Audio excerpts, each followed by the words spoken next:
Saya sama Mas Tejo ini jangan diukur-ukur dengan tradisi-tradisi dan kebiasaan-kebiasaan berpikir kita dalam berbudaya. Karena ini bukan masalah kebudayaan, ini semua masalah bahkan di atas akal sehat kalau Tejonya mengistilahkan tadi itu ya teman sekalian. Jadi saya sama dia kalau enggak nyanyian ya enggak. Dia temanya yang diwakili saya itu tumpukan-tumpukan ejekan kepada saya dan itu adalah rahmat yang luar biasa. Itu dan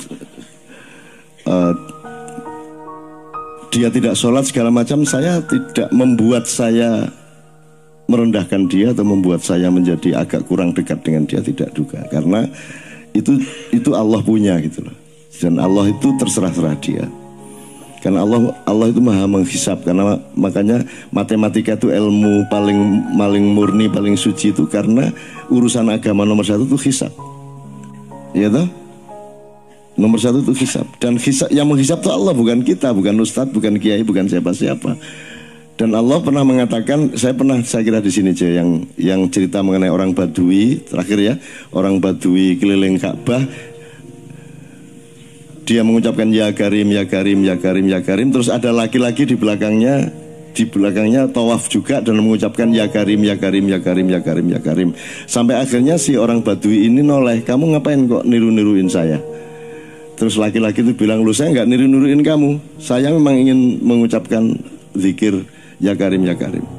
Udah akhirnya jalan lagi. Tapi yang belakangnya terus ya Karim, ya Karim, ya Karim.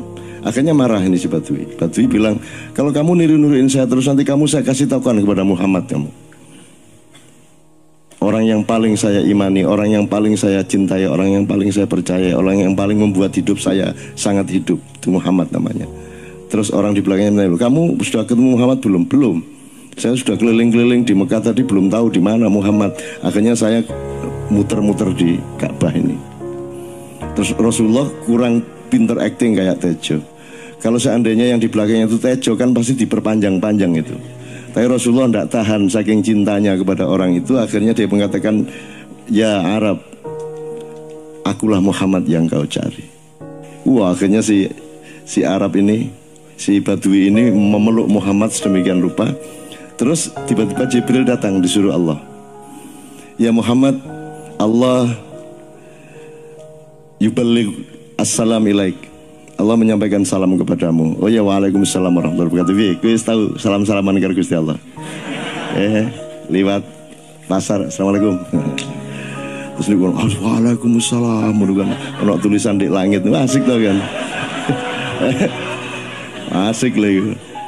Allah menyampaikan salam kepada Muhammad. Oh, waalaikumsalam. Apa yang bisa saya dengarkan dari Allah?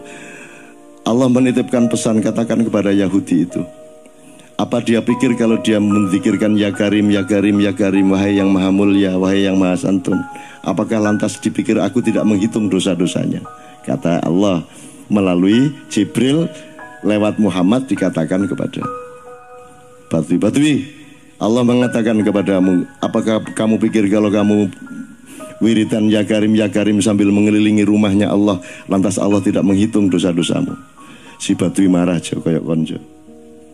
Kalau Allah berani menghitung-hitung, akan aku hitung dia.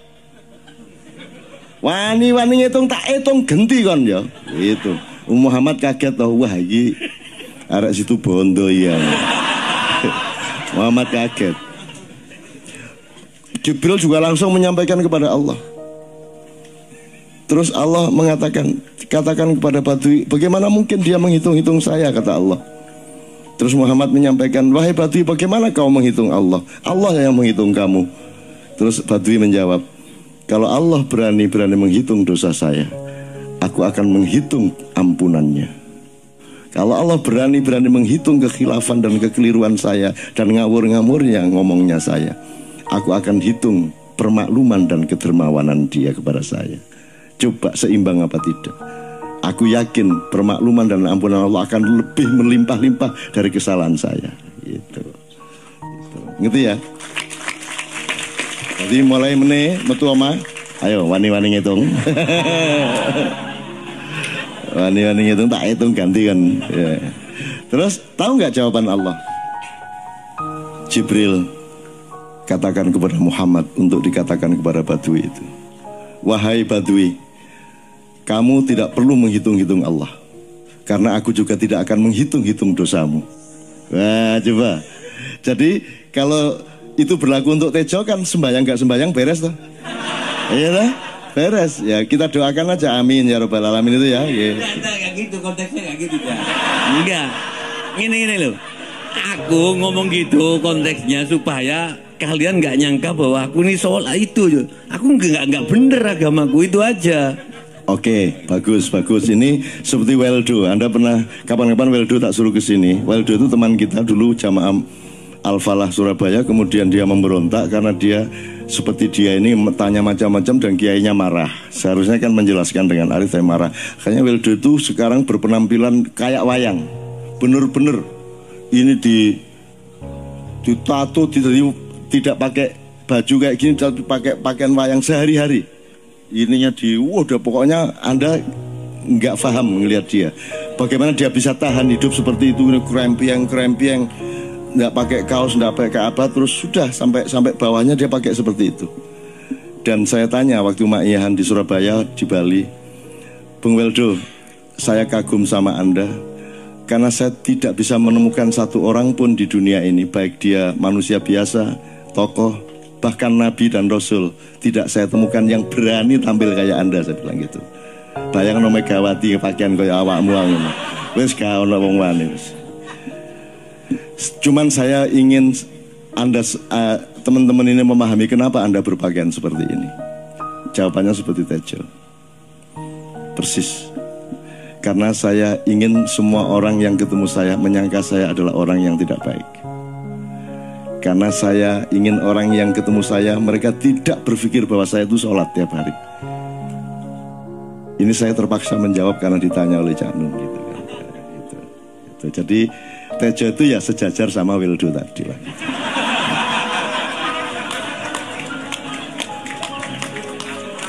Kapan-kapan tak kasih di Kenduri Cinta, tolong dianu fotonya ya, fotonya Weldo ya. Bagus itu, bagus. Sekarang di Bali dia jadi pelukis dan dia benar-benar seperti itu. Dalam tradisi tasawuf itu, khazanah tasawuf itu ada cerita gini, Cak. Itu semua orang tahu Syekh Abu Yazid Al-Bustami ya. Beliau itu adalah begawan sufi tasawuf yang paling besar dari Kufah. Ya, dari Basra ke Baghdad.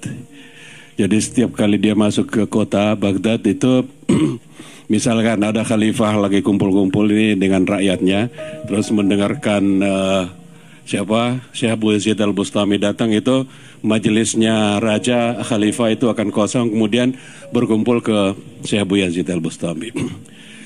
Nah, itu merasa dihormati, dimuliakan, diagungkan, itu kemudian mengusik rasa keberhambaannya kepada Allah. Jadi pada waktu bulan Ramadan dia sengaja ke kota Kufah siang hari, makan di warung di tengah kerumunan orang banyak. Kemudian orang-orang itu pada memaki, pada yang menyesali gitu. Ini katanya wali kok gitu ya. Jadi saya pikir orang yang paling menghargai dirinya dan kedekatannya kepada Allah itu justru lebih memperlihatkan ketidak diterimanya gitu loh. Jadi dengan situasi kondisi yang ada sekarang ini gitu loh. Saya ingin mengatakan bahwa Anda tahu apa Sujiwo Tejo itu pernah baca atau apa mengenali Malamatiyah namanya gitu. Jadi ketika orang merasa dirinya apa-apa, dia harus memperlihatkan bahwa dia itu harus disesali, dia itu harus dimaki supaya dia merasa bahwa dengan begitu ketika Allah mencintainya, maka dia sangat menghargai cinta Allah itu, karena begitu rasa hinanya di tengah umat manusia ini, kemudian ketika Allah menyapanya, maka sapaan Allah kepada dia itu begitu indah, begitu menusuk, begitu menyentuh dan seterusnya. Demikian dari Maksudnya Syekh Yazid Al-Bustami itu, dia tuh total sama Allah. Dan kalau ada orang menghargai dia, itu rasanya kok mengurangi totalitas kita pada Allah kan gitu. Sehingga dia makan di bulan puasa di tengah orang banyak. Bahkan kemudian ada yang malah mendewa-dewakan dia. Wah ini wali, wah wali deh, wali mangan gak masalah, gitu. Poso-poso gitu, ono ngono aja. Akhirnya malah copot kelambi, melaku nyanggeng ini iki, tak tambahi, yo. Wah, semakin kita berbuat buruk, semakin didewa-dewakan orang. Mau BBM naik ya tetap malah bagus. Kalau orang sudah mendewakan orang, itu dia sudah kehilangan akal sehat kan begitu. Orang di pasar mengatakan, ini Jokowi jadi presiden aja naik BBM-nya sampai segini, apalagi Prabowo nungguin. Jadi Prabowo itu gak dadi disalahno. Coba pikirannya udah gitu orang di pasar. Jokowi aja segini naiknya, apalagi Prabowo. Coba oke. Jadi yang satu itu sudah nyata, yang satu masih kalau itu loh, wis dihukum. Nah, kalau dihukum itu kan sudah hukum orang hasad toh, gitu loh. Maka Abu Nawas dihukum karena dia membawa pisau. Kenapa dihukum? Kata Abu Nawas. Terus kata hakim, kalau karena kamu bawa pisau, dikhawatirkan kalau kamu nanti bisa bunuh orang. Itu kata si hakim. Terus Abu Nawas, oke, saya masuk penjara, tapi harus sama Pak Hakim. Loh kenapa? Kata hakim, lah Abu Nawas menjawab, lah Pak Hakim bawa alat kemaluan kemana-mana. Dikhawatirkan kalau Pak Hakim memperkosa anak perempuan.